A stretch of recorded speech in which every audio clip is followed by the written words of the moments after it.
Everybody, welcome back to another episode of FSi DFS Fantasy Baseball Picks. I'm your host, Megro31. Kudos to McKinley. First two videos were absolutely outstanding, and thank you all for the viewership. It was a video for today's slate, almost hit 2K, which is just simply amazing. So, hope you had a good holiday season, off season. McKinley and I actually have been grinding out baseball since February 22nd. We started the first day of spring training and pretty successful. I had several takedowns. If you played spring training, you probably saw my name up on the leaderboard quite a few times there. So very happy for that. So now we move on to day two of the regular season. Don't have the FanDuel information yet, so I'll just pretty much be covering DK here. But just one note is that this one is going to start at 6:50 p.m. Eastern Standard Time. I know you're used to baseball starting usually like 7:05, but it's usually the first couple of weeks games are all over the place. So just make sure you check DK in the morning so you know when or our videos when they come out, so you know when the slate times are. But the problem is there's going to be several earlier games this year in like Baltimore and in Tampa Bay and in Washington. So I don't know if they're going to have like micro slates, like they're going to have like a turbo slate like early before like Maine and keep Maine at 7:05, or if they're going to add some of these earlier games on. I hope they do like NBA, because if you played NBA DFS this season, you no longer had like those 12, 13, 14 game slates. They cut off the night slates and made them their own slate, which was pretty cool. So then you were like down to like anywhere from like a 7 to maybe 9 game slate, which made things really reasonable. And I hope maybe that's the way baseball goes too. Maybe it's like three slates a night, so you have like a four-game early slate at 6:35, and then you have like the 7:05 and 8 p.m. games all wrapped together, and then the West Coast games are all put on the same one. So we'll see what happens. But anyways, let's get into it. So let's talk pitching. And as you see here, what I have up in front of me is the spring training results from these pitchers. Now, gotta take it with a grain of salt. First couple starts, they're out there just for a couple innings. They're trying to get stretched out. They're experimenting with pitches. So does it mean anything? Yeah, a little bit, I think. And you can see like what form some of them are in. So Kirby is going to be the most expensive pitcher at 97, which isn't bad. Gets a matchup with Boston, pretty lefty heavy.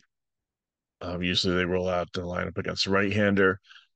Spring training was okay. Cassis was horrible, which is disappointing because he's had some really good spring trainings out there. So pretty good matchup. So I think Kirby's going to definitely be in play. Kelly's probably going to be my favorite pitcher against Colorado. Yeah, they've got a young team and some veterans there, but they just haven't been good yet. So I don't think I think Kelly, even though he had like a 6 ERA, like he's had one of the best strikeouts per nine here in K upside on the slate. So I really like that. Musgrove, horrible ERA, 13.5. Gave up nine earned runs, only one home run, so it wasn't power. You got like um, nickel and dime to death there. Not a huge K guy. San Francisco, we'll see. Um, with that. Miller, I think, solidly in play here. St. Louis, I only scored one run today. They didn't have a great preseason spring training. And I read an article that it seems like this offseason they should have made some more moves, and they didn't. And I know they still have some injuries and some young players and some veterans. Maybe it'll come together, but against this Dodger team on the road against Miller, who had a really good year already this spring in 13 innings. He should have a little bit more K upside than that. That St. Louis is average, so I think he's in play. Bassett, he had a lot of strikeouts last year. He was decent associate against Tampa Bay. Javier, he had a bad year. I wouldn't say bad year last year, but his ERA was up there. He was getting up some runs. Spring training, he had 3 wins, 19 innings pitched there. ERA of 3.72 is very respectable. Like to see a little bit more case. He can tend to be like a little bit more of a reverse splits guy. But as I say that, like Judge has faced him, I think 12 times with seven strikeouts and zero hits. So I think, if he's got things figured out from last year, maybe he's dealing with an injury blister. Who knows? I didn't look that deep into it. I just know he wasn't as good as he was the previous year. But he wasn't like a gas can by any means. But so, we'll have to see how that plays out. Pavetta, like he's been hot and cold. Like there have been times where Pavetta's been on and really good. There's been times where Pavetta, there was one game he pitched against when he was with the Phillies, pitched against the Cubs and wasn't even in Chicago, was in Philly, and I think he gave him like 8 runs in the first inning. I just remember my DFS night was over that night. It didn't look bad in the uh preseason. I had a 5 ERA, got some strikeouts and everything. So we'll see. Seattle's got one of those lineups that's just like super potential, but doesn't always bring it every night. So we'll see what happens there. Kyle Harrison is a very talented young pitcher for San Francisco. I think he's going to be very one to watch in the future. But he did feed San Diego last year, I believe it was, and he gave up like 4 home runs in the first couple of innings. So one to like Gary Sanchez, I think it was Gary Cooper, I think Xavier Bogaerts. I forget who the other guy was, but I think only one of them remains on the team still. So uh had a nice spring. I had some good games there. So we'll see. Hopefully he's heading in the right direction. AJ Puck, I believe that. I don't think it's Puke. I think it's Puck. I think to pronounce both ways, but we'll go with Puck because that sounds more cool. As a pitcher. He had a solid spring, and he's been a reliever for a long time. So I don't think I'll go super deep into the games. I think his intention when he first came up was to be a starter, and then he struggled and he got put in the bullpen, and he actually did really well in that role. And now, like he had a spring training, he was getting strikeouts against this Pittsburgh team who really struggled say towards the end of the game when they got into that Miami bullpen.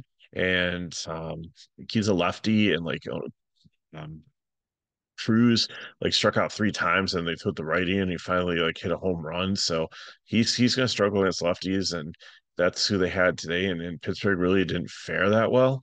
So we'll see what happens in that. So I think I really like him at 77 here. I think he's someone that you can really consider as my SP2. Rodon, great season with San Francisco, Cy Young consideration. Comes over to the Yankees last year, had a couple injuries. When he finally came back, he just wasn't the same. Had a very high ERA, and I think it was like 6 something. But towards the end of the year, he started to work things out and started to get things. Spring training wasn't bad. Strikeouts weren't quite there. Against a Houston team that doesn't strike out too much. So I don't know. Probably GPP play. Logan Allen gets a decent matchup against Oakland, but an 18 inning pitched, didn't really have strikeouts, walked a lot, control is a little bit of an issue. So, and Oakland's got a lot of young potential there, so might be something to look at as an option for for bats for cheap instead of Logan Allen as a pitcher. Savali, never been a huge fan of him. Toronto just like was super hot in spring training. They had a bunch of home runs today. I think they scored like 5 or 6 runs, and on Springer had a home run. Biggio had a home run. That lad had a home run. They're just hitting really well. So I don't really think he's going to play. Martin Perez actually had a really good spring. 4 games, 15 innings, a .6 ERA, only gave up 1 run, had 16 Ks and 6 walks. Like he looked really good out there for Pittsburgh. Again, Miami's a decent pitching ballpark. Miami, besides Jazz, and they don't have a ton of guys that really scare me in the lineup. So I think he could be solidly in play too for an SP2 candidate, especially if you want to try to get some of the Dodgers or Arizona or expensive bats in your lineup. Qual Control for Colorado, no thank you. 6 home runs in spring training in 4 games and 15 innings. That's not good. He could not strike anybody out. He had 5 strikeouts in 15 innings. That is horrible. So definitely not going to play him. Zach Thompson takes on LA in LA, even though he had a decent spring. Some strikeouts were there. control the power pretty much. ERA looked decent. Might be a sleeper, but I think, and I don't know how deep he's going to go into games. So, but the Dodgers lineup is just so potent. I just can't do it. And the Ross Stripling, um, 8.38 ERA here. Uh, 18 earned runs that he gave up in 19 innings. He had 13 strikeouts, but only was like 6.1 strikeout per nine. So, and he usually doesn't go deep into games either. So I don't know where to go with that. So let's switch over to the sheets so I can show you how I'm like ranking pitchers and stats. Let's see here. Screen sharing. Stop share. Here we go.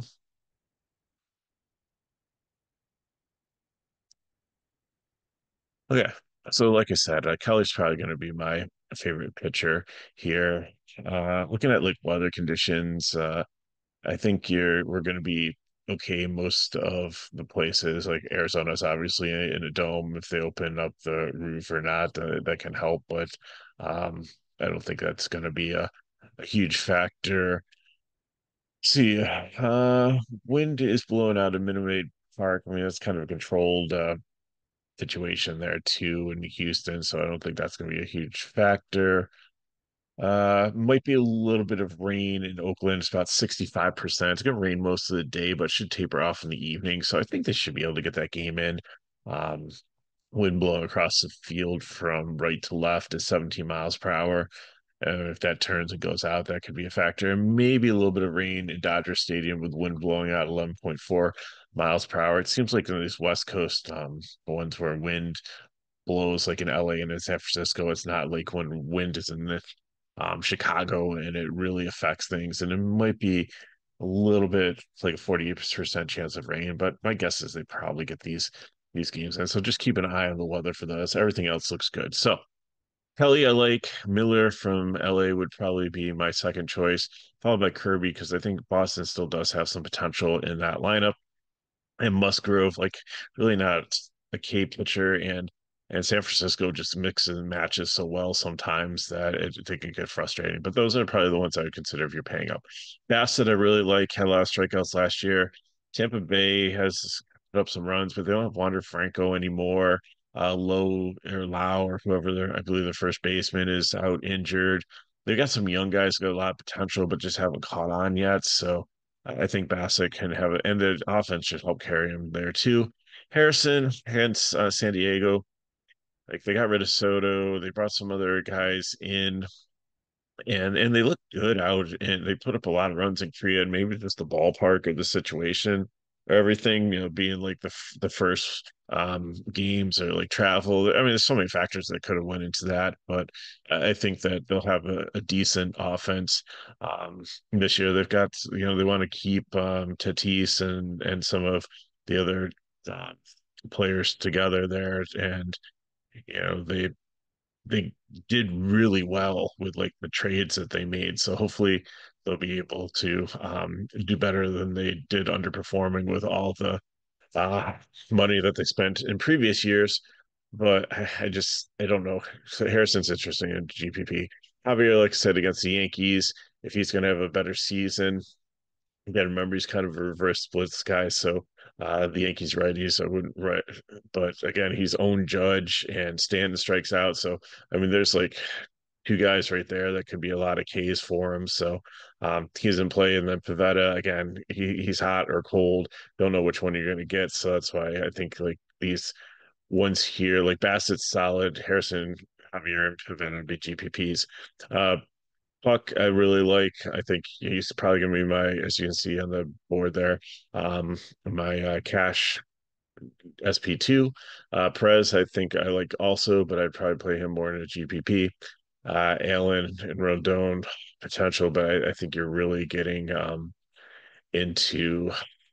I don't think you need them on this slate with Puck and Perez as cheap options, but if you're uh, playing at 150 and you want to sprinkle them in less than 5%, I'm fine. But I really don't like Stripling. I really like Thompson, Quantrell, or Savell. I probably am going to be fading those four. So I'm probably going to stick with my core. If I'm doing like 20 max, probably Kelly, Miller, Kirby, maybe a little Musgrove, and then Bassett, Puck, and Perez are probably where I'm going to live. Maybe I'll take a shot on like one or two lineups of Javier, one or two lineups of Pavetta.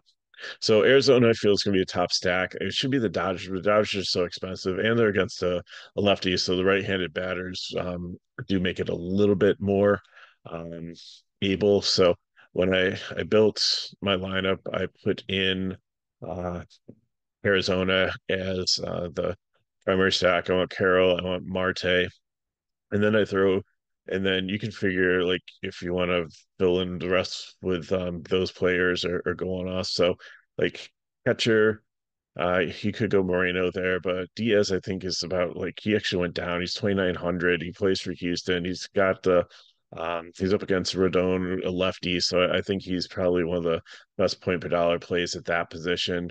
I mean, you can if you want to throw in an Arizona catcher, then that's fine, or go someplace else. First base, if you Walker can go there potentially. I put JD Davis in because he's against the lefty and he mashed lefties when he was like a Met and in San Francisco. Now he's on the A's. They just call him just Dong Davis when he faced the lefties. So I like that there. Shortstop, there's Blaze Alexander was, I don't think he'll be playing because he'll be lefty on lefty. So probably, but Perdermo is a switch hitter. He bats at the bottom, but you can make a nice wraparound stack there with him. So I think he's in play for Arizona. Carroll, I look in the outfield, probably one of my best favorite plays on the slate there with the lefty against the righty. And then Elliot Ruiz just has so much speed. He's not going to hit home runs. He's been working on his launch angle. Like he has the power. He just wasn't hitting the ball with the right trajectory, I think. He had two home runs last year. I think they were both inside the park, but the guy can get on. He's got blazing speed. He usually leads off against the lefty. So if he's there in the first spot, then a pair put him in the lineup and have a couple A's against Savale, and then outfield, like there's other options. If you want to put the Dodgers in there, then I take Diaz out. I would go take the righties. So I would go Will Smith. I would go Mookie Betts, of course. Freeman lefty's okay. Muncy lefty's not good. Kiki Hernandez, you could probably throw in there. Who else? Taylor will probably be in a shortstop. You can throw him in there. Timo Hernandez, like great play in the outfield. Really like him, a righty. So, but Lux is a lefty. I don't know if I'd go there with that. Kiki I might get pinch hit for later on, and so that's the one we're at there. The other thing too is you might see Jace Peterson start for Arizona if you're going for that stack, and again he might be a pinch hit risk. So that's where I'd go with that, and then Toronto like that makes an easy stack too. I just keep Diaz there probably, and then I would go Vlad at first base. I would go. Um, I wouldn't go IKF. He was like 0 for 4 today. So just leave that open. Maybe you'll find a second baseman that fits in there or like a mini stack.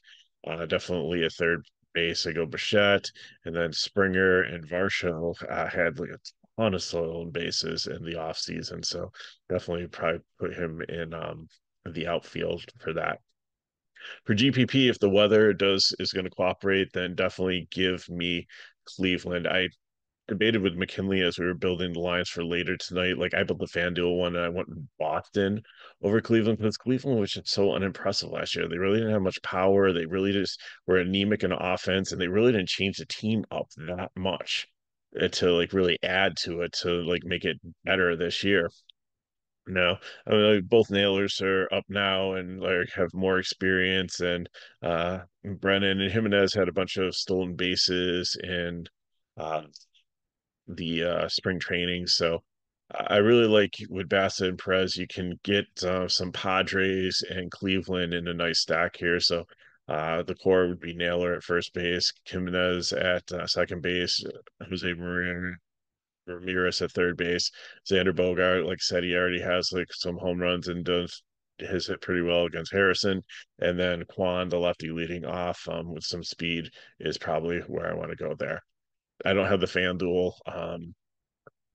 pricing, so I can't really do those lines. But again, probably Arizona or the Dodgers, I'm going to put in there and try to match with like Oakland or one of the cheaper stacks to try to get four of those in.